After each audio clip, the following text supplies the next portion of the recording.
obrigada pela presença e espero que a gente tenha uma boa noite com o convite. Eu e a minha orientando, a gente trabalhou com o tema da violência obstétrica. Eu estou começando a me aventurar sobre esse terreno, vamos dizer assim, Mônica me deu esse privilégio de poder discutir mais de perto questões que são pertinentes ao mundo feminino, mas que não só são pertinentes ao mundo feminino, mas que afetam o mundo. Então, nós escrevemos sobre esse tema específico, e é um tema que, mesmo que seja diretamente relacionado às parturientes, tem relação com todo o entorno dessas mulheres que vão vivenciar o parto. Eu vou passar a palavra para a Mônica, que vai dizer mais detidamente sobre o conteúdo da nossa discussão. Boa noite. Primeiro eu queria agradecer às organizadoras do evento pelo convite, agradecer a professora e orientadora Vânia pela confiança, pelo apoio nesse projeto. Dizer que é um prazer muito grande estar aqui na UNA, enquanto eu sou enfermeira obstetra há 14 anos, então na área da saúde, e entrar no mestrado de gestão social e desenvolvimento local foi algo está sendo muito enriquecedor na minha vida. Então, primeiro eu vou falar um pouquinho do que é a violência obstétrica, violência institucional obstétrica. A violência que acomete as mulheres, gestantes, parturientes e mulheres pós-parto, são as puérperas, em instituições públicas e privadas, realizadas por profissionais de saúde, qualquer profissional de saúde, não está detido a uma categoria, e esses atos tiram dessas mulheres a autonomia, o poder sobre seus corpos, o poder de decisão, e ele está sendo discutido mundialmente, nos serviços de saúde, principalmente na área da obstetrícia. Falando de direitos humanos, pensando na luta feminina pela igualdade de gênero e empoderamento de nós mulheres, como donas de nossos corpos, somos capazes de tomar decisões a respeito de nossa saúde quando estabelecemos com o profissional de saúde uma relação de confiança pautada no respeito e na individualidade. Lutar pela erradicação da violência obstétrica vem de encontro com o protagonismo feminino no cenário da parturição. Então, não estamos aceitando mais entregar os nossos corpos aos profissionais de saúde, que eles façam o que querem com ele, de jeito nenhum. Tipificado como crime de violência contra a mulher em países como a Venezuela desde 2007, na Argentina desde 2009, a violência obstétrica foi evidenciada aqui no Brasil numa pesquisa pela Fundação Perseu Abramo em 2010, pesquisa intitulada Mulheres Brasileiras e Gênero nos Espaços Públicos e Privados, que demonstrou que 1 em cada 4 mulheres sofriam algum tipo de violência no momento da gestação, no parto e no pós-parto. Dentre os atos de violência obstétrica, a Organização Mundial de Saúde lançou um documento em 2014 que descreve alguns tipos de violência. Como desrespeito e abuso durante a gestação, parto e pós-parto, que vai abranger violência física, que é amarrar as mulheres durante o trabalho de parto, bater, subir em cima da barriga, violência verbal, xingar, humilhar, gritar, ameaçar, procedimentos médicos coercivos e não consentidos pela mulher, violação de confidencialidade e privacidade dentro das instituições de saúde, recusa de internações nas instituições e de analgesia, anestesia por um trabalho de parto, quando solicitado pelo paciente, negligência durante o trabalho de parto e pós-parto, levando a complicações ou morte materna e do RN, do recém-nascido, entre outros. Acreditamos que a violência obstétrica precisa ser erradicada no serviço de saúde, apoiando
Michel Odan, ele é um obstetra, é um médico, e ele fala que para mudar o mundo, nós precisamos mudar a forma de nascer.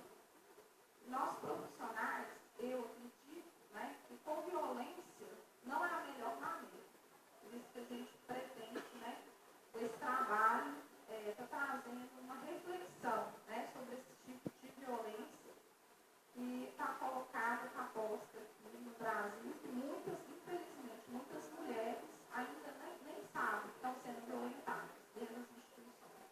Acredito que por entrar na instituição de saúde, né, elas estão protegidas, entregam seus corpos, né, e não têm ciência desse tipo de violência. Gente, muito obrigada.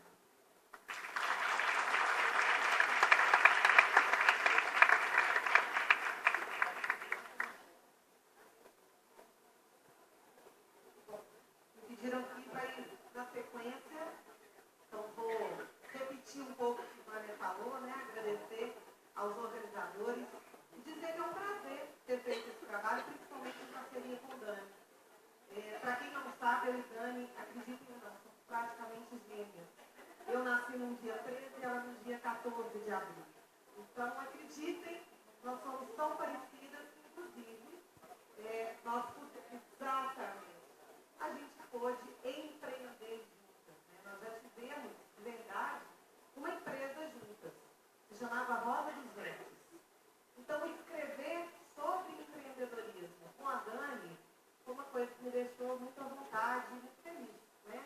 Porque parte de uma experiência real que a gente, de fato, pôde viver. E eu, como grande defensora do empreendedorismo, eu vejo aqui na frente as grandes alunas que já começaram a empreender. Uma série de exemplos que nos enchem de orgulho, de alegria e que nos fazem acreditar no empreendedorismo como uma das maneiras de empoderar mulheres. Então, a ONU tem 7 princípios para o empoderamento da mulher. E o 5º princípio prevê o fomento ao empreendedorismo. Então, que nós possamos, de fato, empoderar mulheres no sentido de que elas possam transformar suas histórias de vida por meio do empreendedorismo. Só para vocês saberem, o número de mulheres que empreendem no Brasil cresceu consideravelmente, bem como cresceu o número de organizações que apoiam esse empreendedorismo. E é importante dizer que no nosso artigo a gente conta um desses casos de 2 meninas aqui de Belo Horizonte, bem novinhas, que criaram uma organização chamada Negócio de Mulher. E elas disponibilizam, por meio da internet, uma série de ferramentas e cursos e oficinas e palestras gratuitas para que mulheres possam criar o próprio negócio.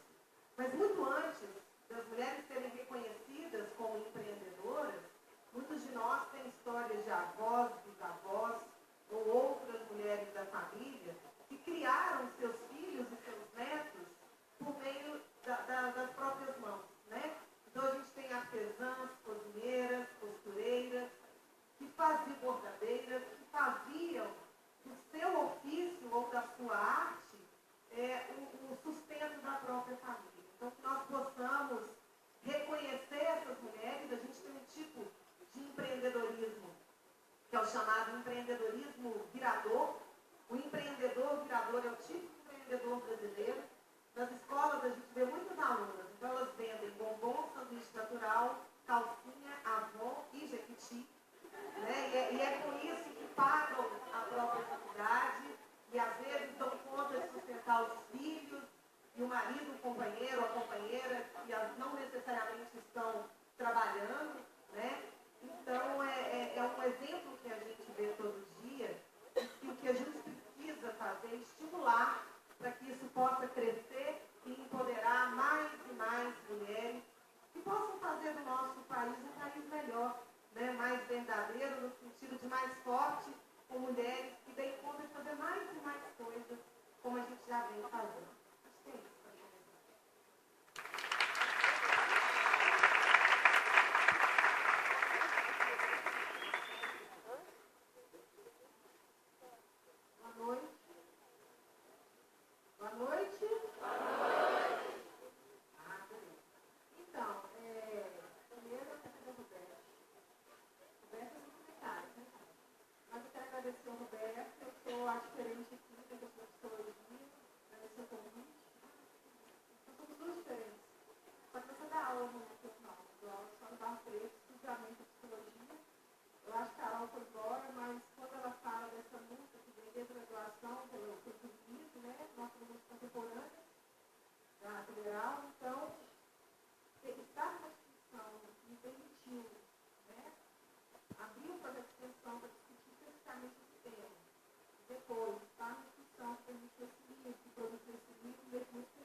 lugar de estarmos atendendo homens, né? O meu trabalho de extensão é de atendimento aos homens autores de violência. Eu tenho mais de uma década de trabalho a mulheres que recebi esse desafio, né? Por um ano e meio, através do TJMG, que assinou o convênio com a ONU. E a gente está oferecendo esse atendimento aos homens autores de violência, todos já passaram pela Maria da Penha, todos os homens que estão lá foram iniciados, é um grande desafio, ao mesmo tempo, muito positivo. Né? É importante dois aspectos. Primeiro, para mim, como feminista, esse momento de estar no atendimento aos homens. É diferente, é preocupante as coisas que nós estamos, né? As organizações são preocupantes, eu posso dar um exemplo. Segundo momento interessante, então, trazer os alunos, né, da psicologia, aí eu faço, aí alunos mesmo, né, são os meninos que eu li, os meninos ali, trazer os meninos para discutir, né? A Carol falou aqui, me deu mais pessoal ainda. Quem está nessa luta há muitos anos, a gente está falando, a mulher falando com mulher, mulher falando com mulher, mulher com mulher. É porque são os meninos, homens, que estão indo fazer palestras para o centro de extensão, porque são os meninos, rapazes que estão atendendo, porque você não coloca uma mulher para fazer o papel de quem está no comando, né? Cada pessoa tem uma leitura teórica sobre isso. Eu fiz questão, estou batendo essa tecla, eu acho que os rapazes, os homens, os adultos, têm que entrar nessa discussão com a gente, passou da hora. Não há possibilidade de ter relações dignas, justas, se os homens não participarem dessa discussão. Então, eu vou continuar insistindo nessa escolha. Agradecer aos alunos que aceitaram, estar nesse desafio comigo, porque tem poucos, apesar de ter livros já sobre essa temática de atendimento a homens, não são tantos quanto atendimento a mulheres. Se você pesquisa no CIEL, atendimento a mulheres em situação de violência, você não consegue ler tudo. Você não consegue ler. E todo dia sai um texto novo. Você pesquisa atendimento a homens autores de violência, 7, 8, você vê em uma sentada, e 9 agora com o nosso que saiu agora.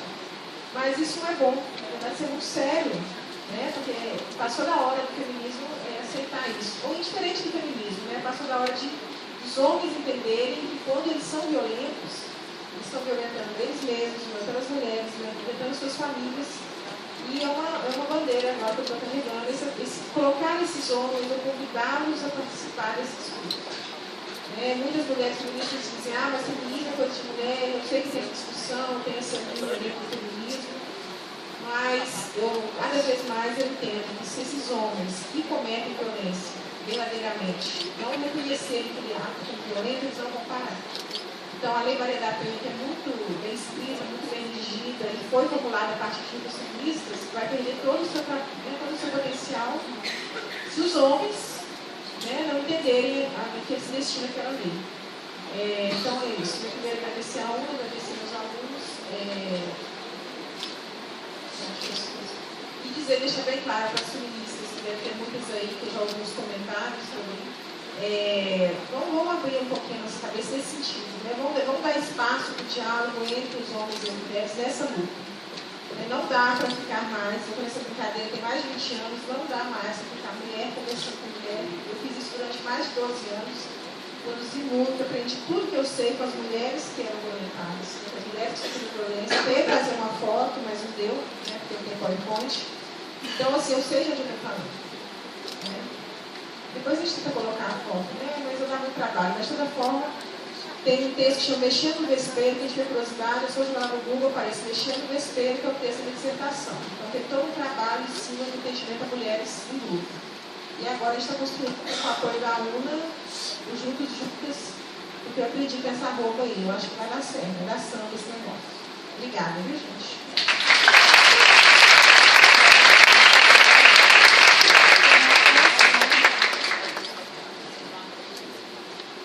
Boa noite.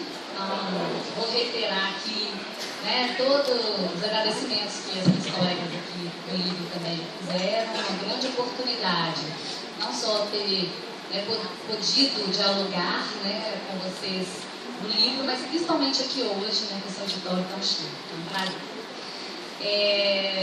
meu estudo vai, né, no livro, é muito caro também a minha experiência docente, de análise crítica, que muitos de vocês foram meus alunos ou estão sendo, sabem o quanto, né, essa seara aí de política, representação midiática e minorias tem sido sempre uma bandeira.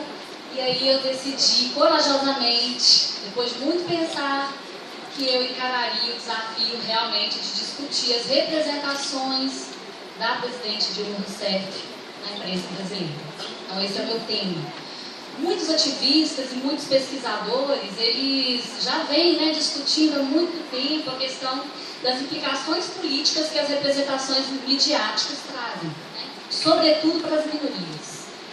E aí, para fazer essa análise, né, eu decidi, para adentrar, né, nessa discussão sobre o grau de responsabilidade ou de influência da mídia sobre os posicionamentos com relação a Dilma enquanto, né, mulher, eu decidi escolher alguns casos emblemáticos que tornaram sempre evidentes posicionamentos de defesa ou rejeição ao princípio de igualdade de gênero na política. Então, eu escolhi 4 casos, né, 4 momentos, que seria o período de pré-campanha eleitoral do primeiro mandato da Dilma, que foi entre 2009 e 2010, quando, na verdade, existiam algumas pré-candidatas, a Dilma, a Marina e a Heloísa Helena, e aí surgiram uma série de especulações que trouxeram essa discussão, né, da mulher na seara da política. Inclusive, né, só para falar bem rapidamente, trouxe lá alguns textos, como do Marcelo Coelho da Folha, que vai, né, fazer uma desqualificação das 3 candidatas por não serem atraentes, né, por, de alguma maneira, não representarem aquela imagem idealizada do feminino como docilidade, bons modos. Também, né, analisei lá todas essas passagens muito polêmicas nas redes sociais, sempre, com relação à discussão da Dilma, tá? Então, a critério foi esse. Também Jorge Pontual, que é correspondente da Rede Globo Nova York, postou na época também um comentário no Twitter que foi muito polêmico, né, desqualificando também a Dilma por não ser desejável sexualmente. E a Ruth de Aquino, colunista da revista Época, também, com uma série de imagens, e todos eles nessa linha, né, de posturas sexistas nessa cobertura, com uma imagem idealizada do feminino, né, ligada à questão de ser atraente, sexualmente desejado. Depois, no segundo momento, foi as vaias na abertura e no encerramento da Copa do Mundo em junho e julho de 2014, né? Que também, né, deu um tom da cobertura jornalística desses fatos, desse mega evento. Na verdade, né, muito da cobertura foi uma certa politização da cobertura esportiva, dando o tom exatamente da cobertura que a mídia fez para esse grande evento. Então, estou passando bem rapidinho, né? O terceiro momento foi o momento exato da posse da Dilma no segundo mandato, né? Vocês vão se lembrar que foi uma desqualificação, uma discussão sobre se o traje dela era adequado ao cargo e ao momento. A comparação que o José Simão fez, né, em vários veículos que ele fala, com relação ao botijão de gás, ela ter se vestido como botijão de gás. E toda a discussão que foi decorrente, né, dessa comparação, que apresentou, na verdade, posições bem antagônicas, né, daqueles que defendiam, do ponto de vista da mulher, né, dizendo que as mulheres são sempre vítimas de piadinhas com relação à roupa, aparência, cabelo, etc., porque o Brasil ainda é muito machista, e as posições opostas que diziam que não, a Dilma realmente é deselegante. Eu peguei trechos da discussão na página de José Simão, tá? Que eu estou lendo aqui e que está no trabalho também. Da deselegância, da falta de senso de ridículo da presidenta, por exemplo. Então, mais uma vez, né, essa questão de uma desqualificação por questões femininas. E o último momento, que foi o mais recente, né, no ano passado, dos adesivos das bombas de combustível, que vocês vão se lembrar também, que trouxe uma viralização e uma discussão, né, uma polêmica imensa, que tinha também essas posições, de um lado, daqueles que queriam protestar contra o governo e defendiam sua legitimidade de fazer isso através dos adesivos, e aqueles que denunciavam e nem não aceitavam por denunciar preconceito e abuso contra os direitos das mulheres, né? Independente de ser presidente ou qualquer outra mulher que estivesse ali, era uma montagem. E aí eu até destaquei lá no texto uma matéria do Correio Brasiliense em que eles vão falar dessa questão dos adesivos, e aí eles vão citar Eleonora Minicucci, que é secretária de Política das Mulheres, só que saiu em defesa da Dilma, né? E aí o próprio veículo fazendo uma contra-argumentação ao escolher uma legenda para a foto da matéria que dizia assim: Dilma tem apenas 9% de aprovação, segundo uma pesquisa divulgada naquela semana. Em 2 pontos: insatisfação popular nas ruas, meio que justificando o adesivo, né? Então, óbvio que eu estou apresentando aqui são passagens que eu não tenho a pretensão nem, primeiro, de me posicionar sobre qual lado, né, nessa dicotomia, nessa falsa dicotomia tem mais razão, muito menos definir uma posição em bloco de como a mídia tem feito, né, essa representação da Dilma. Porque a gente sabe que, na verdade, as práticas discursivas, elas nunca têm uma única direção, né? Então, para defender essa posição, né, de pensar a mídia de uma forma sempre ambígua, contraditória, eu fui propor uma matriz analítica, né, a partir da apresentação desses 4 momentos, recuperando 3 saltos dos estudos culturais. Eu não sei se todos vocês conhecem, né, uma corrente de estudos, né, da cultura e da mídia que surgiu lá na Inglaterra, em 1964, na Universidade de Birmingham, e depois se espalhou pelo mundo afora, que traz importantes marcos para a análise crítica dessa relação entre mídia e sociedade. Então, na verdade, 3, né, grandes momentos-chave aí desse movimento de estudos culturais, que até hoje são muito pertinentes para a gente desconstruir algumas visões críticas que até hoje prevalecem nesse debate, para que a gente crie, né, uma ferramenta analítica que dê conta de enfrentar a complexidade dos fenômenos culturais contemporâneos. Porque é isso, né? Tem toda uma complexidade, inúmeras variáveis, e a gente não pode fazer uma análise simplista. Então, não vou passar aqui detalhadamente por essas viradas, né, que eu chamo de estudos culturais, só lembrando que, primeiro, eles vão, né, trazer como primeiro marco a questão da ruptura com uma visão elitista de cultura, lembrando, né, trazendo sentido antropológico de cultura, lembrando que o terreno da cultura é fundamental para ser estudado em todas as suas vertentes, não apenas a chamada cultura erudita, e, sobretudo, que esse terreno ele é marcado por lutas, ele é marcado por relações de poder e interesse. Então, que diferença faz a gente ter esse olhar para estudar qualquer discurso, qualquer produção cultural, né? Segunda ruptura, né, virada do pensamento crítico, é com relação à visão determinista da comunicação. Todo mundo aqui que fez ou faz teoria da comunicação deve se lembrar um pouco dessa discussão de que a gente foi, né, saindo de visões unilaterais, transmissivas de entendimento dessa relação da mídia e da sociedade, para visões mais complexas. Tem vários nomes para isso, né? Especificamente no caso dos estudos culturais, existe uma influência muito grande do marxismo, né, apontando, por exemplo, que esse espaço não é apenas de dominação, ele não é um espaço apenas, né, de influência, mas também de resistência, que muitas vezes se dão de forma invisível, mas acontecem. Então, como olhar para esse fenômeno, toda a cobertura do governo Dilma, né, feita pela mídia, os discursos sociais em geral circularam em todos esses 4 momentos, sem cair na armadilha do mídia culpada por tudo, e lembrar e encontrar onde é que está também o movimento de resistência, de embate, de luta através da cultura, por representação, né? De luta por diferentes maneiras de encarar a posição da mulher na sociedade. A última virada, que é a virada quando os estudos culturais começam então a voltar seu foco para o estudo das identidades e das minorias. E ao encontro com os estudos feministas nesse momento, né, de uma superação de que o estudo da cultura ela tem que estar restrita às diferenças de classe. Na verdade, aí surge primeiro essa questão de gênero, depois vem raça, etnia e várias outras possibilidades que demarcam a questão da identidade, né?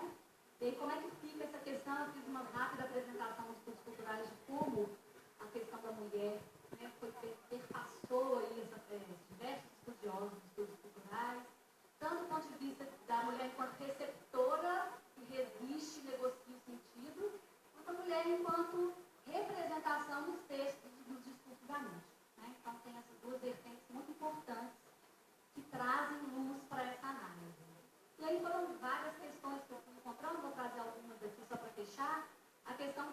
existe na mídia, né, uma cobertura não equiparada, não equânime de sujeitos, né, homens e mulheres, e aí a gente tem vários exemplos lá na análise que mostram, por exemplo, se fosse um presidente sendo empossado, será que a questão do traje tomaria tão grande vulto? Então, né, coisa para a gente se perguntar. Que existe esse movimento, obviamente, né, de adesão, de consentimento que a população faz às representações que a mídia nos oferece, mas que também foi possível verificar nesses exemplos, e no texto deixa isso mais claro, também essas dissonâncias, o simples fato de haver uma polêmica em todos esses casos evidencia claramente que existe uma negociação aí de representações, que não existe um consentimento mesmo, né? Então, são vários exemplos. Bem, com várias outras questões, vou deixar falando de um afrouxamento moral das redações jornalísticas, que é algo que o projeto do colégio também de trás, do quanto, né, esse afrouxamento moral tem trazido consequências, seja de massacre à honra alheia, né, e sobretudo de desintegração social difícil de reconciliação nesse cenário que a gente vive hoje. Então, essas consequências mais drásticas, né, que a gente pode pensar isso tudo. Tem uma autora também chamada Simone Bon, que fez um estudo, uma pesquisa bem detalhada sobre também como as pessoas entendiam o princípio de igualdade de gênero na política.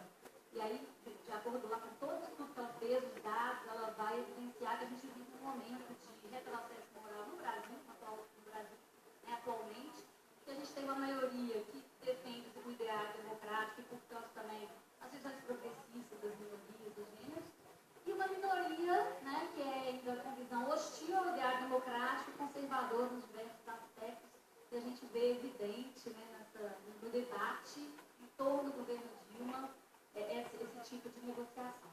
Não é isso.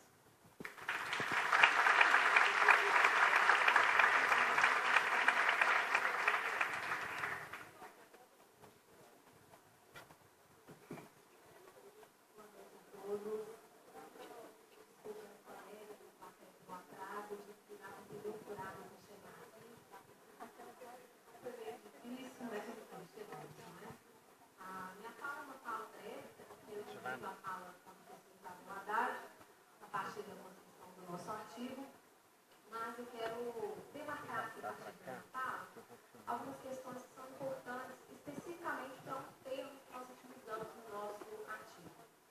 Bom, no ano passado, durante a apresentação de um artigo científico do último congresso que nós duas apresentamos, que serviu de ponto de partida para a escrita deste capítulo do livro Mulheres Comunicam, nós duas fomos chamadas de vadias. Nós falávamos das vadias, da marcha das vadias, da condição inconsciente do machismo na sociedade e do quanto apropriar-se do termo vadia podia se tornar uma forma de protesto contra o machismo. Haja vista que é justamente isso que a marcha propõe: vestir a fantasia machista para colocá-la em questão. Nós insistimos durante a nossa apresentação, durante a apresentação daquele artigo, na ideia de que o termo vadia não necessariamente incitava o machismo, mas ele podia subvertê-lo. Nós propunhamos, de alguma forma, a mesma reflexão que Judith Butler vai fazer para o termo queer. Mas quando nós fomos chamados de vadias, aquele termo não foi utilizado para nos colocar no lugar de questionadores, mas sim para gerar um incômodo de sermos taxadas de putas. Na ocasião, quando nós fomos perguntadas sobre como nos sentimos, né, como nós somos chamadas de vadias, a resposta foi simples. Não se trata aqui de uma ofensa. Nós estamos na busca de uma séria reflexão sobre o termo. Afirmamos nossa posição a favor da marcha das vadias, justamente para desmistificar a figura da puta e os sentidos pejorativos do termo na mentalidade machista de homens e mulheres. Hoje, relembrando o ocorrido, eu quero convidar a todos para um exercício pensante do termo vadia. eu ainda vejo em muitas circunstâncias o termo longe de uma apropriação subversiva e de protesto. Eu não me senti xingada naquela ocasião, muito embora a brincadeira tivesse a pretensão de nos fazer sentir subjugadas e humilhadas. Mas diante dos fatos passados e diante da proposta deste evento, bem como da proposta deste livro, eu quero enfatizar que não é assim, de modo nenhum, que nós propomos uma reflexão e uma apropriação política do termo, brincando de xingar. É preciso um sério debate sobre a palavra vadia. Portanto, eu quero deixar clara aqui a minha condição de vadia, a partir de algumas definições que eu, meu noivo, Isabel, pensamos durante a escrita deste trabalho e ao longo das nossas reescritas para o capítulo deste livro. Bom, primeira delas, vadia é uma mulher, lembrando, né? Essas definições, elas são muito distanciadas daquelas que nós encontramos nos dicionários. Vadia é uma mulher que goza livremente dos prazeres sexuais que o seu corpo proporciona. Vadia é uma mulher que goza livremente dos direitos de se vestir como bem quiser, sem, no entanto, ter de se submeter às ofensas que provêm de homens machistas e de mulheres que ainda não compreenderam a força de sua feminilidade. Vadia é uma mulher que pode escolher, ao longo da sua vida amorosa, diferentes objetos e que entende que amor e sexo não precisam necessariamente caminhar juntos. Por fim, uma mulher que, para ser uma mulher, não precisa realizar os ideais heteronormativos da maternagem, do casamento e da formação tradicional familiar. Se Simone de Beauvoir propunha reflexões sobre o que é uma mulher, se Judith Butler propõe reflexões sobre o que é queer, vamos nos propor uma reflexão sem gozação e sem qualquer intenção de ofensa sobre o que é ser vadia. E aí fica o convite da leitura.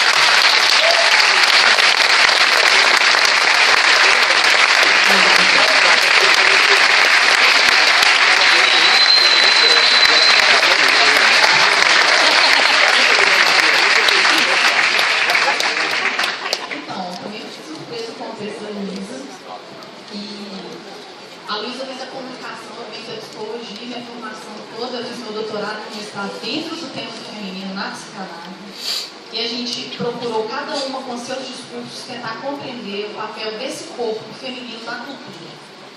Então, a partir do que a Luísa falou, eu tenho só que completar um pouco, a partir do meu ponto de vista, das coisas que eu estudo, quer dizer o seguinte: pelos trabalhos todos que vocês estão vendo aqui, por essa diversidade de campos de saberes que a gente teve que unir para construir esse livro, a gente percebe que, desde o nascimento, que uma criança sempre vem de um corpo de uma mulher, seja essa criança menino, menina, homo, bi, trans, isso é universal. Nós todos viemos de um corpo de uma mulher.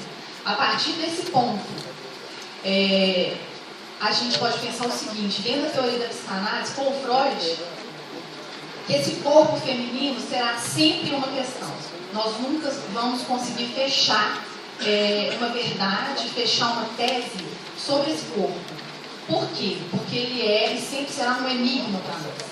Até o momento em que a medicina e a ciência ainda não conseguiram produzir uma pessoa, um ser humano in vitro, desde o momento da concepção até o nascimento, o corpo feminino, ele será sempre um lugar um pouco mítico da criação. Mas, ao mesmo tempo, quando a gente vai lá na teoria do Freud sobre o feminino, ele vai falar o seguinte: esse corpo, ele é tanto exaltado, ele é idealizado, quanto ele é degradado, submetido, objetalizado.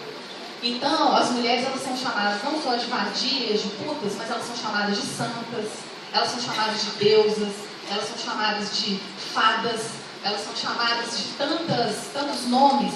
Elas encarnam, elas vestem tantas vestimentas imaginárias na nossa cultura, que a gente vai perceber tanto a exaltação do feminino, né, quanto a degradação desse corpo Eu brinco com os meus alunos na disciplina Moda e Sociedade, que a mulher é vestida nas passarelas, né? É o lugar da mulher modelo, a mulher linda, perfeita, e ela é despida nas revistas.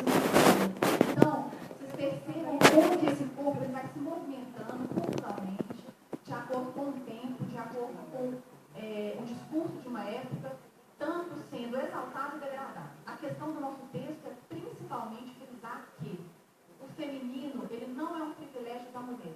Apesar da mulher ser a representante máxima do feminino na cultura, o feminino é um privilégio de homens e mulheres, de corpos anatomicamente femininos e masculinos. E o último texto do Freud, que ainda é muito contemporâneo, que a gente fala dele até hoje, a gente brinca, né? Freud explica. Então, porque todo mundo sabe um pouquinho de Freud, é dizer o seguinte, em 1938 ele vai falar o seguinte, o que é perseguido na cultura é o feminino, não é a mulher. Então, se você identifica um signo, um traço de feminilidade de um homem, você identifica isso numa mulher, é isso que é perseguido, né? Aquilo que poderia pejorativamente significar passividade, uma objetarização, uma submissão, o que na verdade feminino eu diria que seria muito mais ligado aos afetos e à sensibilidade e não a essas outras qualidades pejorativas. Então, o que fica claro é que o nosso texto, ele não é um texto feminista, apesar da Marcha das Vadias ter um cunho feminista, né, e político, dizendo o seguinte, eu faço com o meu corpo o que eu quiser, meu corpo não é um convite.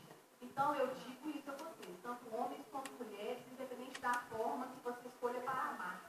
Existe uma plasticidade nos lugares que a gente ocupa no mundo. Às vezes a gente é sujeito, às vezes a gente é objeto. E a questão é mais isso. É o feminino, muito mais o feminino do que o homem e a mulher. Obviamente.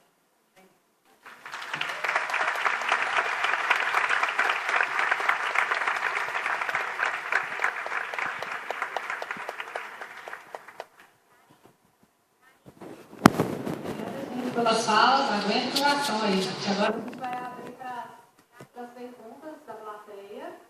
Mais alguém quer falar alguma coisa? Perguntar? É isso? Então tá. Só uma questão aqui de ordem prática. Tem uma lista circulando para quem quiser depois solicitar o certificado da presença. Alguém sabe onde está a lista? Está aí, né? Então tá bom, por favor. Para todo mundo assinar. Então, nossos agradecimentos, as primeiras exposições, temos ainda a segunda mesa, calma aí. E só para informação, temos ainda a venda com desconto hoje, gente, mas para quem quiser, o livro vai ficar à venda nas livrarias Quixote e também no site da editora Letramento, tá? Para quem quiser. Então, quem abre nosso debate, nossas perguntas, quem quer fazer alguma pergunta? Qualquer pessoa, então, a mesa toda. As meninas que vão ajudar aqui com o microfone, me ajudem.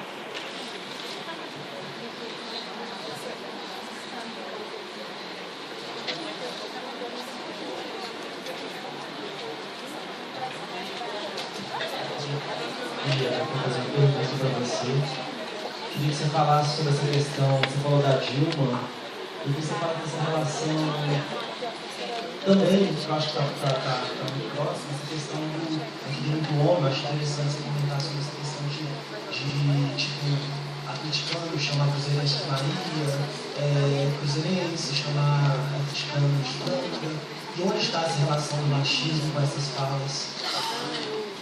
Então, na verdade, existem tipificações, né, como outros colegas já disseram, do que é ser mulher, do feminino e do masculino de ser homem, né? Eu acho que existem algumas posições dominantes, que é um pouco a perspectiva que eu assumo, assim, dos estudos culturais, existem visões hegemônicas que, para você romper com elas, tem que ter um grau crítico de consciência para trazer o que a gente chama de visões contra-hegemônicas, que em geral a gente é um movimento que precisa ser feito muito mais na cena pública, né, no debate público, para que ela ganhe força e representatividade. Então a gente sempre tem o que a gente chama das minorias, são exatamente aqueles que têm uma perspectiva contra-hegemônica, vamos dizer assim, né? E nesse tipo de brincadeira, né, que você trouxe aí, várias outras formas de apontar o que é ser mulher, homem, feminino, masculino, a gente percebe claramente essa disputa, esse jogo por manter pela manutenção ou pela transgressão de determinados papéis que estão dados, né? Então, eu não falei isso, por exemplo, no próprio estudo aí do governo Dilma, um pouco da recusa, do estranhamento que a gente vê em vários discursos sociais é exatamente porque há uma transgressão do que é, né, no caso dela, o que ela deveria representar enquanto mulher. Então ela é dissonante, porque ela não está dentro dos padrões de beleza impostos, ela não está dentro daquilo que se espera, teoricamente, uma visão hegemônica de mulher. E aí esse estranhamento, essa recusa, muitas vezes emerge dessa dificuldade em enquadrar, em encaixar, e, né, exatamente colocar dentro da tipificação, que é o conceito que eu trago lá no texto. Então, as tipificações, elas ordenam nós estarmos no mundo e nossa relação com os outros. A gente age nesse cenário das tipificações, e quando é necessário esgarçar a tipificação, é o movimento de negociação da luta, que ela, no caso da Dilma, demandou esse esgarçamento por não se colocar no papel típico da mulher, não pensar na visão hegemônica, e ao mesmo tempo não se furtar da sua figura feminina. A gente também pode citar aqui os momentos que ela aparece publicamente com seu netinho no ano passado, o momento em que ela faz uma dieta, né, e se preocupa com a questão da aparência. Então ela se coloca, né, também com outros tipos de elementos para compor de uma forma singular o que é ser mulher, né, na toda a singularidade dessa pessoa, assim como qualquer outra mulher teria. Né?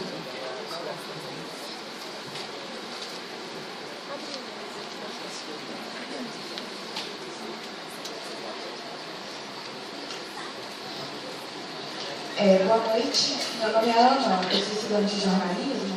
Eu queria perguntar para a professora que está fazendo trabalhos com homens violentos, qual que foi o caso que mais te chocou, que mais mexeu com você dentro desse trabalho que você faz?